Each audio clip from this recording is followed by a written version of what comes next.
Pengenaan masker untuk mencegah penyebaran COVID juga membuka peluang usaha bagi pengrajin, desainer, bahkan rumah mode. Banyak konsumen tidak melihat masker sebagai APD saja, tapi juga sebagai aksesoris pelengkap penampilan. Selain masker standar kebiruan, kini ada masker berbagai warna dan corak.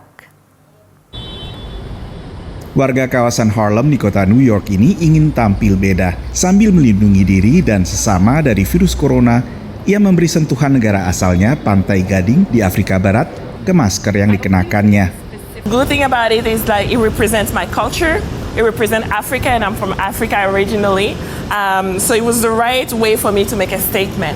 So I really like this because, as you can see, it has some room for breathing. As opposed to the regular mask that is super flat, this one has a place for the nose so I can breathe on it.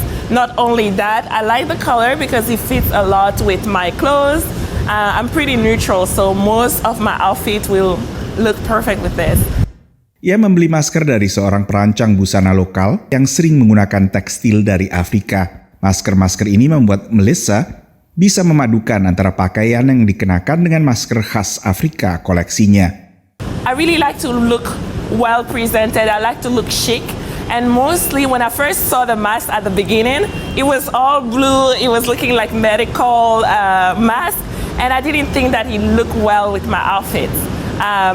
So I wanted something fashionable to begin with. And I wanted something that I can make a statement. If I go somewhere, everybody can look at the mask and look at it.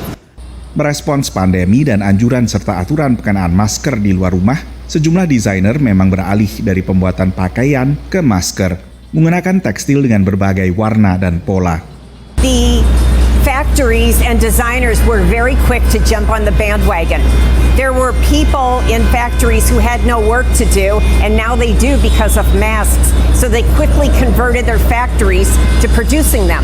At first they were merely functional or for a medical use, and now they've added fashion masks. So they've done it quickly. That's surprising, but it shows our potential as an industry to react. Selebgram atau influencer juga berperan. So one of the most exciting things I see with influencers is how they are teaching their followers to do makeup in a mask.